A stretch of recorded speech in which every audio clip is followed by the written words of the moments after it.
우리가 지금까지 이스라엘 자손에게 하나님께서 제사법을 가르치신 것을 보았습니다. 아주 세밀하게 이렇게 제사하라, 예배하라 하는 것을 가르치지 않았습니까? 그런데 오늘 본문의 6장 8절부터 또 가르치셔요. 또 지난번 이스라엘 자손들에게, 이스라엘 교회 성도들에게 가르친 내용을 또 가르칩니다.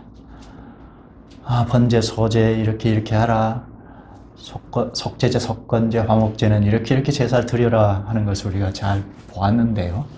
또 가르쳐요. 그런데 요 가르침은 제사장들에게 가르치시는 거죠. 관점이 조금 다릅니다. 지난번까지는 이스라엘 교회 성도들 관점에서 가르치고, 오늘 가르친 본문의 내용은 다 제사장들에게 가르치는 것입니다.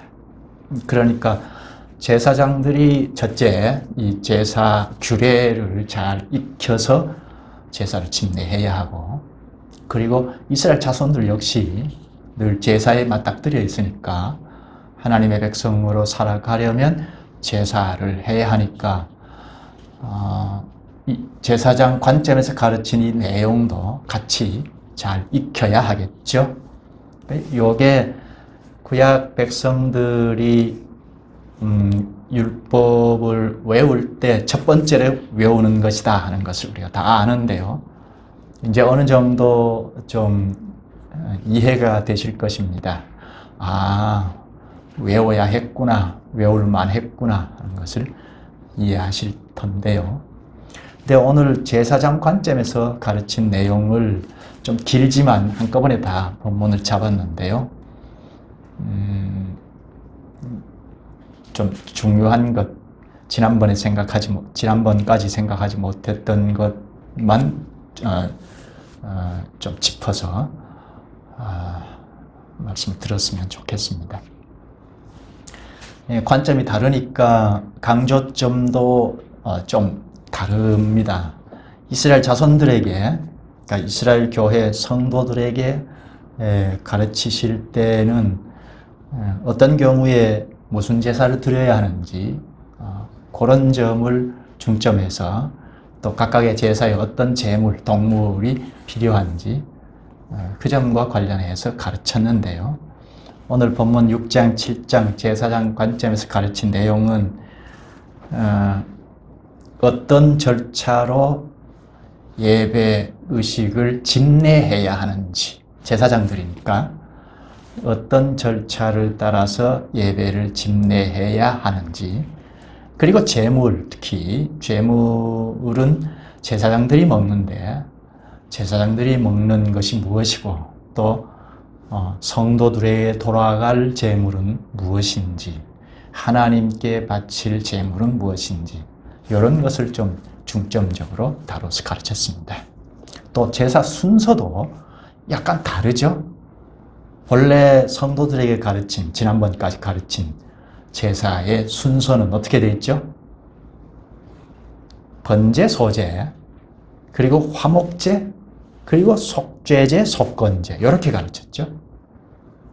그런데 오늘 본문은 약간 다른데요. 번제, 소제는 먼저 가르쳤고, 그리고 화목제를 가르쳐야 할 텐데 화목제는 맨 끝으로 가고, 속죄제, 속건제, 그 다음에 화목제, 이렇게 가르치거든요. 거기 위임식, 그것도 정부에서 가르치는데, 이렇게 순서를 지난번과 달리 가르친 건 아마 제사의 빈도수에 따라 정해서 가르치지 않았는가. 그러니까 제사를 많이 드린 번제, 소제 같은 경우에 먼저 가르치고, 번제, 소제는 언제 드리죠? 본장을 다 읽어보고 오셨을 텐데요. 지난번도 우리가 잠깐 짚었습니다만, 번제, 소제는 아침, 저녁으로 매일같이 드리는 거잖아요. 그래서 아마 그대로 먼저 가르치신 것 같고, 그리고 화목제인데 이 화목제를 뒤로 놓고 속죄제, 속건제를 먼저 가르쳤거든요. 속죄제, 속건제는 계명을 어긴 죄에 대해서 제사하도록 한 거잖아요. 속죄제는 계명을 어긴 죄에 대해서 제사하도록 한 건데, 요거는 절기 때도 대속죄일 같은 경우에는 속죄제를 드리잖아요. 절기 때도 드리니까 먼저 가르친 것 같고, 속건제는 절기 때는 하지 않거든요. 그러니까 그 다음에 가르친 것 같고, 그리고 마지막에 화목제를 가르쳤습니다. 이 화목제는 감사할 때 또 자원해서 드리는 것이니까 제사 수를 생각하면 제일 적은 횟수이겠다. 그래서 마지막에 가르쳤겠다 싶어요. 이 점을 생각하면서 그러니까 이 제사장 관점에서 순서를 좀 바꾸어서 가르친 것 생각하면서, 그리고 지난번까지는 제사가 어떤 제사 이렇게 가르치고 배웠으니까 본문에서 제사장 직무에서 하나님께서 어떤 걸 중요하게 보시고 가르치셨는지 그 점을 생각하면서 말씀 듣겠습니다. 먼저 뭘 가르치셨죠? 번제. 번제에서 강조하는 것이 번제단의 불이죠. 시작하자마자 불을 꺼지지 않게 하라, 그러죠? 번제에서는 번제 불을 아주 중요하게 가르치셨다 하는 겁니다. 왜 그럴까요? 우리가 얼른 생각할 수 있는 건 아침 저녁으로 매일같이 드리는 것이 번제이니까 불을 꺼뜨리면 제사를 할 수 없잖아요. 그래서 꺼뜨리지 말라 하는 것을 강조해서 가르치셨는데, 좀 더 생각할 점이 있는데 이건 잠시 후에 보고, 그 다음에 번제에서 가르친 건 제사장 옷을 말합니다. 그 요지는 성막에 있을 때 입는 옷, 그리고 성막 바깥으로 나갈 때 입는 옷 갈아입고 달리 옷을 입었다 하는 것, 이게 이제 핵심인데요. 6장 10절을 한번 볼까요? 제사장은 세마포 긴 옷을 입고 세마포 속바지로 하체를 가리고 제단 위에서 불태운 번제의 재를 가져다가 제단 곁에 두고, 세마포 긴 옷, 세마포 속바지, 세마포 옷을 입고 일을 했다. 성막 울타리에 있을 때는 세마포 옷을 입었다. 그런데 그 다음 11절 보면 그 옷을 벗고 다른 옷을 입고 그 재를 진영 바깥 정결한 곳으로 가져갈 것이요. 번제단에서 타고 그 재물이 타고 남은 재를 가지고 있다가 이 진영 바깥에 버린다고 했죠. 그때는 세마포 옷을 벗고 갈아입고 다른 옷을 갈아입고 바깥으로 나가야 한다 하는 겁니다. 그러니까 성막은 거룩한 곳이기 때문인데요. 요 거룩한 구역 안에 있을 때는 세마포 옷을 입어야 한다 하는 것, 이게 중요하죠. 세마포 옷은 물론 우리가 얼른 생각할 수 있는 건 하얀 옷, 깨끗한 옷, 뭐 그렇게 생각할 수 있겠는데요. 왜 그랬을까? 그 정도일까 하는 것. 요한계시록을 보면요. 요한계시록 19장 8절에 보면 교회인 우리가 그리스도의 아내로, 그리스도의 신부로 비유해서 교회인 우리가 세마포 옷을 입을 거라고 하거든요. 그리고 이 세마포 옷이 성도들의 거룩한 행실이라 합니다. 그리스도의 희생제사로 깨끗하게 된 우리는 세마포 옷을 입고 장차 주님 앞에 서게 될 건데요. 그 세마포 옷이 옳은 행실이라 해요. 옳은 행실. 이거 그냥 이제 보면 안 되죠. 옳은 행실, 착한 행실, 이건 불신자도 할 수 있잖아요. 이 옳은 행실이 무엇일까? 이건 그리스도를 믿고 그리스도를 쫓아서 살아가는 그 행실. 그러니까 끝까지 그리스도를 믿고 그리스도를 쫓아가면 뭐 탄탄대로가 아니잖아요. 온갖 고난이 있죠. 이렇게 저렇게 어려움이 있는데 끝까지 그리스도를 배신하지 않고 믿고 행보해 나간 요 행실, 여기 옳은 행실입니다. 번제에서 불이 참 중요하다 했는데요. 불을 꺼뜨리지 말라 했는데요. 그래서 12절에도 똑같이 또 말합니다. 제단에서 계속 타는 불, 꺼뜨리면 안 된다. 요것을 제사장에게 부탁했거든요. 제사장이 책임있게 불을 잘 감수해야 하는데 꺼지지 않게 하기 위해서 매일 연료를 공급해야 하는 것, 그리고 매일 아침 저녁으로 제단에 제물을 드려야 한다 하는 것, 불을 꺼지지 않게 한다 하는, 이건 좀 더 생각할 필요가 있죠. 우선 당장 번제나 소제 아침 저녁으로 드리니까 불 꺼지면 제사할 수 없잖아요. 이건 뭐죠? 속죄제, 속건제, 화목제도 마찬가지인데, 제사할 수 없으면 당시에는 매번 죄가 있을 때마다 제사해야 죄 씻음을 받아서 하나님과 함께 할 수 있잖아요.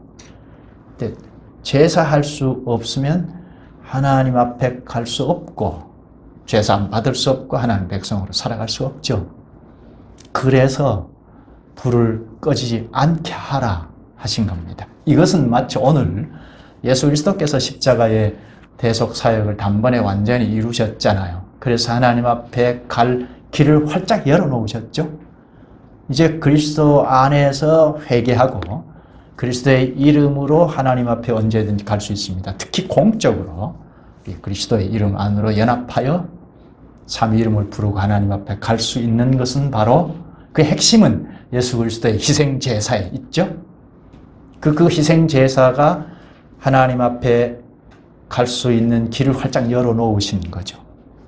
그것처럼 당시에는 그리스도께서 오시기 이전이니까 하나님께서 그 길을 터놓으신 게 바로 불을 꺼지지 않게 하라.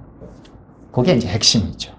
이건 언제든지 누가 되었든지 죄가 있을 경우에 회개하고 하나님 앞에 죄 씻음 받고 하나님과 관계를 회복하도록 하시기 위한 길을 터놓은 거죠. 그 점이 매우 중요하죠. 그 다음 소제를 말하는데요. 14절에서 23절까지입니다. 이 소제는 언제 드리죠? 앞에서 짚은 것처럼 아침 저녁으로 매일같이 드리는 거죠. 소제의 강조점은 제사장이 이 제물을 먹는다는 데 있습니다. 소제 제물은 곡식이죠. 곡식을 이렇게 빚어서 바치면 한 줌은 하나님 앞에 불살라 드리고 그 나머지는 제사장이 먹습니다.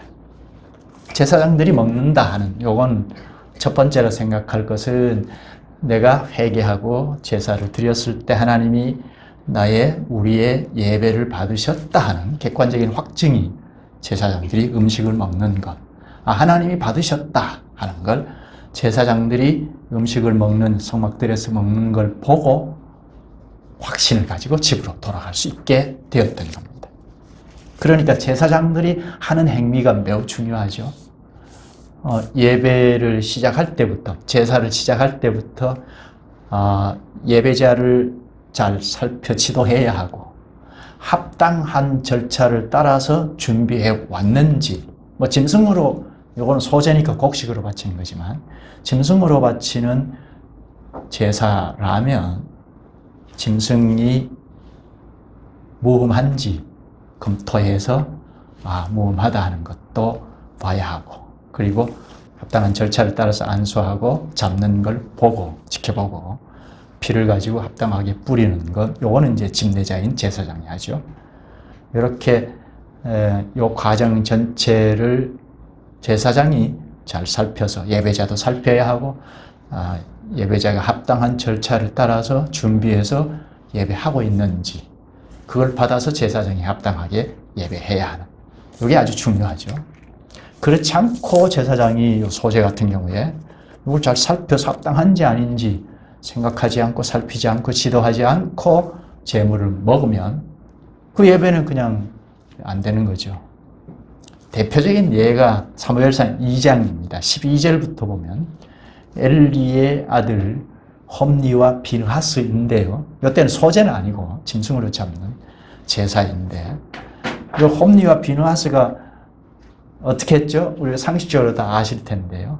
갈고리를 딱 가지고 짐승 그 제물을 콱 찍어 가지고 잡히는 대로 가지고 와서 먹습니다.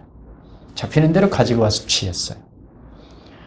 그것도 제사, 합당한 제사 절차를 밟은 다음, 그 다음 제사장에게 해당되는 것을 주신 것을 가지고 먹어야, 소막들에서 먹어야 하는데, 그 생략 다 생략하고 그냥 갈고리를 찍어서 취하는 대로 다 취했다 하는 겁니다. 이것 때문에 예배가 망쳤잖아요.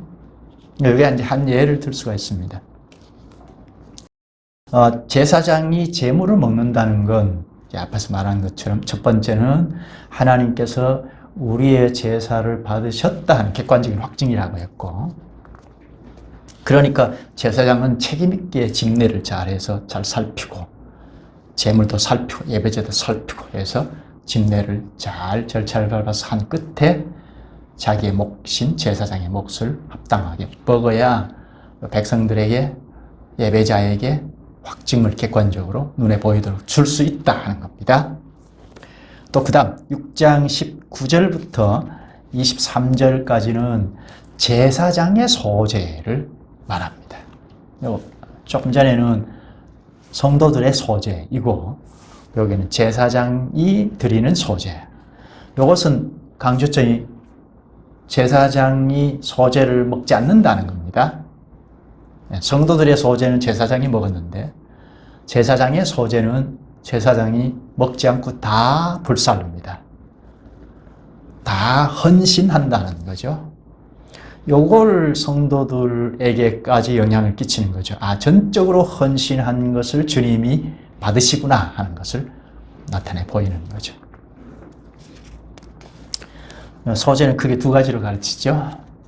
합당한 절차를 따라서 제사를 다 끝난 다음에 제사장 몫을 제사장이 먹을 때 우리의 예배를 받으셨다는 것을 백성들에게 보여주는 것이고, 또 제사장의 소제는 전적으로 다 불살라 하나님께 바칠 때 하나님이 받으신다 하는 것을 예배자들에게까지도 다 보여주는 것입니다. 그 다음에는 속죄제를 가르치는데요. 24절에서 30절까지입니다. 속죄제는 계명을 어긴 죄를 사함받기 위하여 드리는 제사라고 했죠. 제물의 피를 성소에 들어가서 휘장에 뿌리고 또 분향단에 뿌리고 하는 제사이죠. 피를 뿌려서 예배자의 죄를 깨끗이 씻는다 하는 거죠. 피를 뿌리니까 여기서 강조점이 피를 뿌리는 제사이니까 피를 뿌리다 보면 세마포 제사장 옷에 피가 튀어서 묻을 수 있죠. 또 제물도 묻을 수 있고, 요 옷을 씻어야죠. 깨끗하게 씻어야 하는데 이건 어디서 씻느냐 하는 문제. 어디서 씻죠? 여기 본문 27절 끝에 보면 6장 27절 끝에 거룩한 곳에서 빨 것이요 하죠. 거룩한 곳 어디죠? 구별된 곳. 하나님께서 함께 하시는 그 영역, 성막이죠. 성막 영역, 성막들입니다. 성막들에서 옷을 씻어야 하겠다는 겁니다. 성막 바깥으로 나가면 안 된다는 겁니다. 왜죠? 이 옷도 거룩한 옷이거든요. 이 거룩이라는 말을 레위기에서는 굉장히 빈번하게 쓰는데요. 핵심은 구별이라는 것 첫째 생각해야 한다고 했죠. 그리고 순결, 헌신 이것도 따라오는데요. 제사장 옷도 구별된 것이기 때문에 이 성소 바깥으로 나갈 수 없는 겁니다. 나가게 되면 부정하게 되는 거죠. 구별된 걸 구별을 안 시켰으니까 부정하게 되는 거죠. 그러니까 진영 바깥으로 나가서 옷을 빨면 안 된다 해서 성막들에서 옷을 빨고 씻고 하도록 했습니다. 그리고 제물을 담은, 고기를 담은 그릇도 요게 토기 같으면 흙으로 만든 그릇 같으면 깨뜨려야 한다 하죠. 근데 요게 노쇠로 만든 그릇이면 깰 수 없으니까 깨끗이 씻어야 한다. 씻고 닦고 해야 한다. 그렇게 가르치죠. 이렇게 옷을 빨거나 씻는 건 거룩하게 한다는 뜻입니다. 제사장이 속죄 제사가 더럽혀지지 않도록 만전을 기하라 하고 이렇게 자세하게 가르치셨습니다. 왜죠? 이 역시 죄인들을 깨끗하게 하고 죄사함 받아서 하나님과 함께하는 언약민으로 살도록 하시기 위함이죠. 그래서 예배자를 살피는 게 중요하고 예배 집례자인 제사장은 예배자를 살피는 게 중요하고 제물도 물론 살펴야 하고 그리고 합당한 집례를 해야 하겠다. 제사장이 굉장히 신경이 곤두세워져서 집례했을 거라고 봐요. 조금이라도 실수하면 예배가 실패가 되니까. 그 다음 속건제를 말하는데요. 7장 1절에서 10절까지입니다. 속건제 강조가 뭐죠? 속건제. 죄를 용서해 주시기 전에 먼저 회개가 있어야 한다는 것. 이 회개한다는 건 제사장들 앞에서 죄를 고백하는 건데요. 회개가 있어야 한다는 것. 그리고 중요하게 강조하는 건 배상해야 한다는 거죠. 손해를 끼친 데 대해서 배상해야 하겠다 하는 겁니다. 회개가 있고 또 배상이 있을 때 용서 그리고 회복의 증거를 확신할 수 있도록 하는 게 제사장이 하는 일이죠. 그러면 치유가 되고 전체 회중들이 회복이 되는 거죠. 그러니까 제사장 역할이 매우 중요하죠. 예배자가 진정으로 회개할 수 있도록 도와야 하고 배상하는 것까지도 다 지도해서 배상하고 회개하고 제사할 수 있도록 해야 하죠. 그러니까 이렇게 되면 하나님과 죄인이 이제 죄가 사해지고 회복이 되고 회중들이 전체가 회복이 되는 거죠. 이제 이렇게 볼 수가 있고 그 다음 화목제입니다. 화목제는 7장 11절부터 21절까지 가르치는데요. 화목제의 특징이 뭐죠? 공동 식사가 있다는 거죠. 화목제가 공동 식사가 특징인데요. 화목제도 몇 가지가 있죠? 3가지. 감사제가 있고 그리고 서원제, 자원제 3가지. 이거는 지지난번인가 배웠는데요. 7장 12절을 볼까요? 7장 12절. 만일 그것을 감사함으로 드리려면 화목제 중에 요거는 감사제입니다.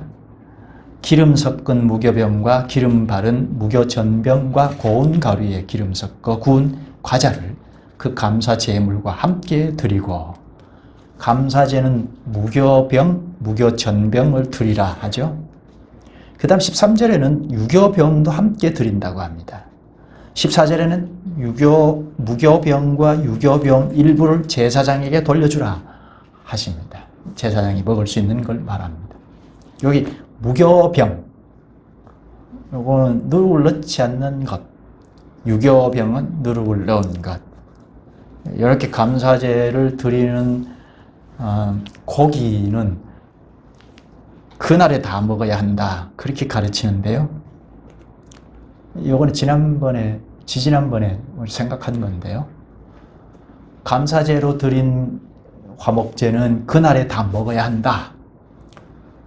그리고 16절에 보면 서원제, 자원제도 가르치는데 서원제, 자원제는 둘째 날까지 다 먹어야 한다. 이거는 공동으로 식사할 때 남기지 말고 다 먹어라. 셋째 날까지 먹고 남으면 불살라라 하십니다. 왜 이렇게 가르쳤을까요? 이건 남기면 예배는 실패해요. 그러니까 남기지 말고 다 먹어라 한 것은 예배자들 전체 회중들이 잔치하라 하는 거죠. 풍족하게 먹어라. 넉넉하게 다 먹어라. 남겨놓거나 하면 이건 예배가 실패가 됩니다.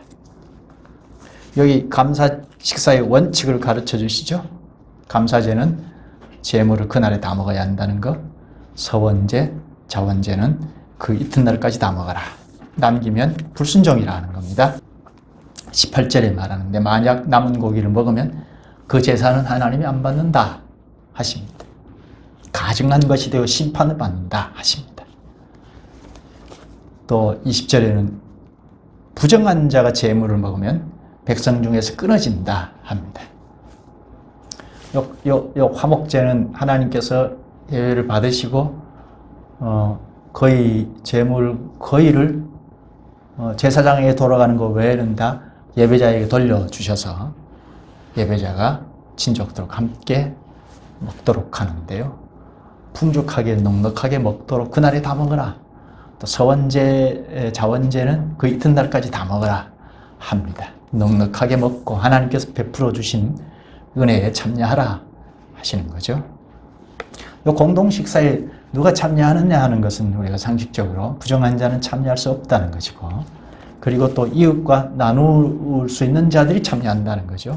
풍족하게 나누어서, 그러니까 조금 떼가지고 감추고 뭐 이러면 이제 예배가 실패가 되니까 다 몽땅 이웃과 풍족하게 나누는, 그야말로 하나님이 배설해 주신 잔치에 참여할 수 있는 자라야 자격자가 되겠다는 겁니다. 제사장이 이런 걸 잘 가르치고 인도해야 하겠다는 거죠.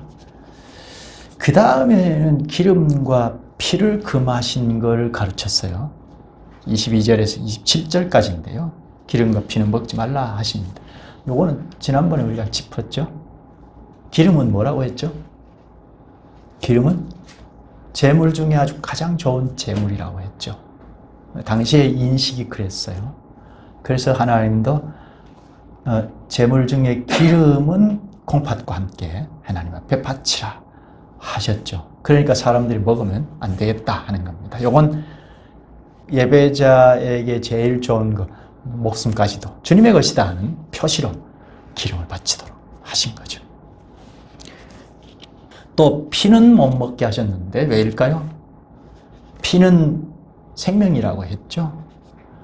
사람이 생명을 주장할 수 없다는 것이 되겠고, 그러니까 하나님이 생명을 주장하신다는 것이 되겠고, 그리고 예배자가 피를 먹지 않고 하나님께 다 돌리는 것은, 피 뿌리는 것, 하나님께 다 돌리는 것은 예배자 자신이 하나님 앞에 다 드린다는 것이 되겠죠.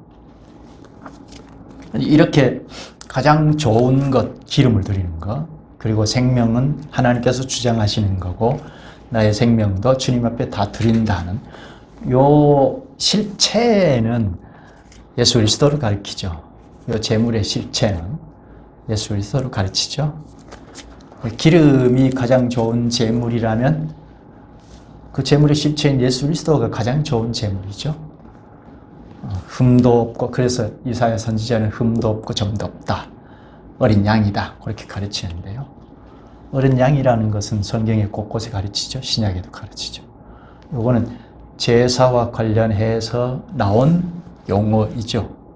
네, 가장 좋은 제물이 예수 그리스도이시다. 예수 그리스도가 어린 양이다. 점도 흠도 없는 어린 양이다. 그렇게 가르칩니다. 더구나 그리스도의 피는 세상 죄를 위하여 흘린 피이잖아요. 그래서 성경의 피는 대속의 피입니다. 그러므로 속죄의 본질적인 요소가 됩니다. 최고의 제물인 그리스도가 제물도 되지만 제사장도 되셔서 죄 없는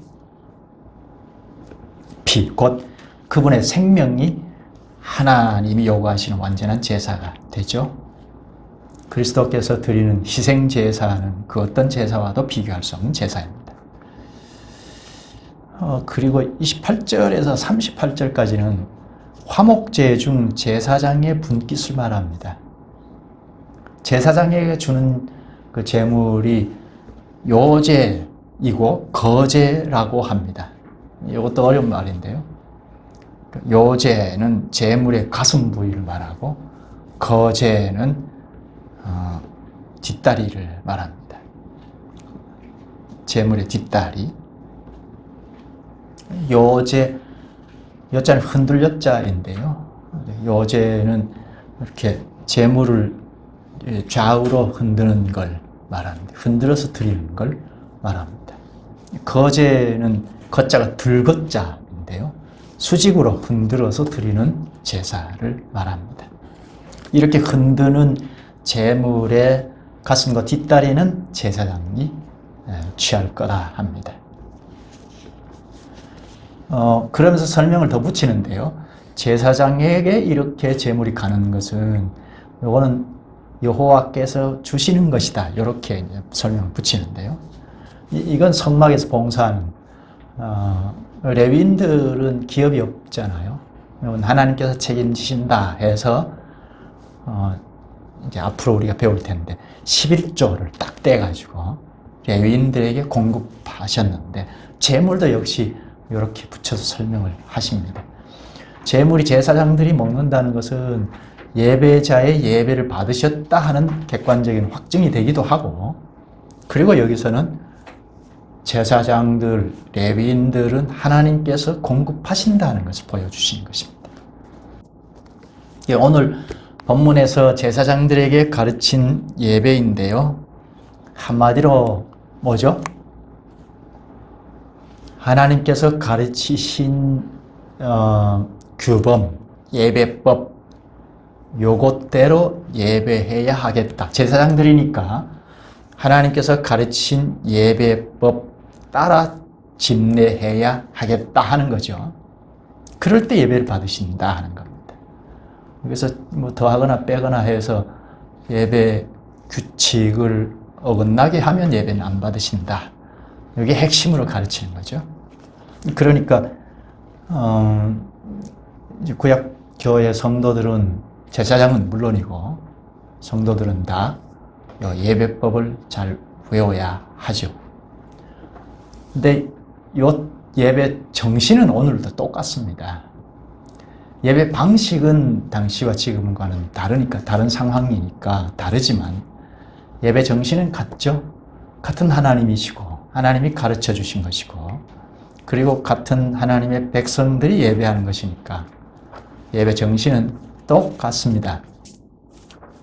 당신은 이 레위기에서 가르친 제사법을 첫째는 제사장부터 잘 외워야 하고, 외워도 잘 잊어버릴 수 있으니까 아마 뭐 짐작이지만 이렇게 써서 붙여놓고 집례했으리라, 그렇게 짐작해 봅니다. 뭐 빈번히 하니까 그렇게까지 안 해도 흐트러짐이 없이 잘 집례했으리라고 보고, 그렇게 보는데요.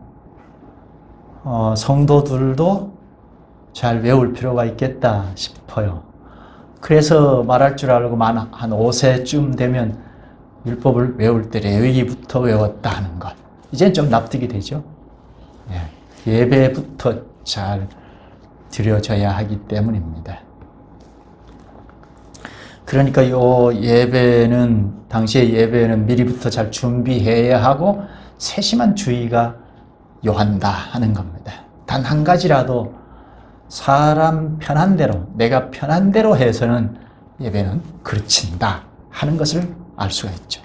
한 구절만 보면요. 7장 18절에 만일 그 화목 제물의 고기를 셋째 날에 조금이라도 먹으면 그 제사는 기쁘게 받아들여지지 않을 것이라. 드린 자에게도 예물답게 되지 못하고 도리어 가증한 것이 될 것이며 그것을 먹는 자는 그 죄를 짊어지리라. 여기 제물을 먹는 것까지 이렇게 규칙화해서 가르쳤습니다. 감사제 같으면 첫째 날 다 먹어야 한다는 것, 또 여기 서원제나 자원제 같으면 그 이튿날까지 다 먹어야 한다. 만약에 남겨놓거나 남겨서 먹거나 하면 그 예배는 예배가 아니다, 안 받는다, 가증한 것이다, 죄를 짊어진다 했잖아요. 이건 한마디로 말하면 하나님께서 가르쳐 주신 말씀대로 예배해야 하겠다 하는 겁니다. 신약이 넘어와서 히브리서 12장 28절을 보겠습니다. 그러므로 우리가 흔들리지 않는 나라를 받았은즉 은혜를 받자. 이로 말미암아 경건함과 두려움으로 하나님을 기쁘시게 섬길지니. 하나님을 섬긴다, 예배한다는 건데 경건함과 두려움으로 하나님을 예배해야 하겠다. 이건 구약의 예배 정신과 같죠? 하나님을 두려워하는 심정으로 예배해야 하겠다. 우리가 지금 오후에 계속 복습을 하고 하는데 예배 안에 요소들 하나씩 좀 검토하고 복습하는데 이게 다 예배 절차에 하나님께서 어떻게 말씀하셔서 기도, 찬송, 헌금, 설교, 축도가 이렇게 예배 모범으로 정리해져 있는지 아주 오래 우리의 선진들이 이렇게 정해 놓은 건데요. 이걸 하나씩 더듬어서 보면서 이게 성경에 가르쳐 주신, 하나님께서 가르쳐 주신 말씀인가 하는 걸 복습하는데 이런 복습이 필요하죠. 자꾸 잊어버리기도 하고 하니까 예배부터 잘 배우는 것이 필요하겠다는 겁니다. 그렇게 미리 인식한 걸 가지고 생각하고 와서 준비하고 예배하는, 그게 예배에 합당한 예배가 되죠. 고린도전서 14장 33절에 보면 하나님은 무질서의 하나님이 아니시오. 고린도 교회 지도자들에게 가르친 건데요. 예배가 교회 존재에서 핵심이니까 하나님과 공식적으로 만나는 이게 예배이니까 예배가 무질서해버리면 우리 삶 전체가 무질서해지죠. 예배가 시끌시끌하면 우리 생활이 시끌시끌해요. 예배가 매우 중요하다는 겁니다. 우리가 너무나 잘 아는 대로 예수님께서 말씀하셨죠. 요한복음 4장 24절에 하나님은 영이시니 예배하는 자가 영과 진리로 예배할지니라. 영과 진리.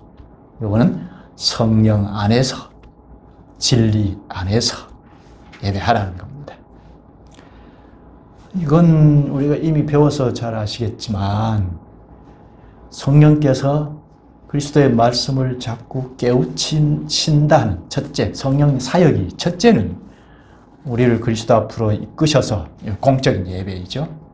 그래서 그리스도께서 하신 말씀 혹은 하나님 아버지께서 하시는 말씀을 자꾸 깨닫게 하신다는 것. 그 깨달음을 가지고 지난주까지 가르쳐 주신 말씀을 의식하고 요 말씀의 진리 안에서 예배해야 하겠다는 겁니다. 그러니까 처음엔 깨달음이 없는 상태에서 참여하니까 잘 못할 수 있죠. 그것까지 탓할 수는 없죠. 그런데 참 교회라면 가감없이 자꾸자꾸 공식적으로 대언할 터이니까 그 대언한 말씀을 깨달은 걸 가지고 다음 주에 참여하고, 요게 성령을 의지하고 말씀 안에서 예배 참여하는 것이죠. 구약 백성들도 그랬으리라고 봐요. 하나님께서 가르쳐 주신 예배법을 자꾸자꾸 복습을 하고 의식하고 마음만 가지고, 나 착한 마음 가지고 예배해야지, 이렇게 해서 예배 받는 것이 아니고 하나님께서 가르쳐 주신 말씀을 외우고 숙지하고 그런 마음을 가지고 예배에 참여해야 예배를 받으셨겠다. 오늘 우리도 마찬가지죠. 지난주까지 가르치신 말씀을 자꾸 의식하고 그래야 점점 더 명료하게 의식한 걸 가지고, 그리고 자꾸자꾸 하나님께서 공급해 주신 말씀이 있으니까 성령께서 깨닫게 하시니까 점점 더 폭넓게 전체적으로 깨닫는 그 더 위에서 예배해야 하겠다 하는 겁니다. 기도하시죠. 거룩하신 주님께서 거룩하게 구별한 이스라엘 자손들에게 제사법을 하나씩 가르치시고, 오늘은 제사장 관점에서 좀 더 강조점을 두고 가르치신 사실, 오늘 우리에게도 가르쳐 주셔서 감사합니다. 이 제사, 제사장들이 집례하는 이 일, 제사, 제물의 실체가 되시는 예수 그리스도 안에서 저희도 이런 정신을 가지고 예배하게 하시옵소서. 깨달은 말씀으로 예배하게 하시옵소서. 성령께서 늘 깨닫게 하시는 말씀으로 주님 앞에 서서 부복하게 하시고, 주께서 또 가르쳐 주시는, 새롭게 늘 가르쳐 주시는 말씀을 받아서 말씀과 동행하는 전 영역이 되게 하시고, 이 삶의 전체를 집약하는 공교회의 예배가 되게 하시옵소서. 예수님 이름으로 기도하옵나이다. 아멘.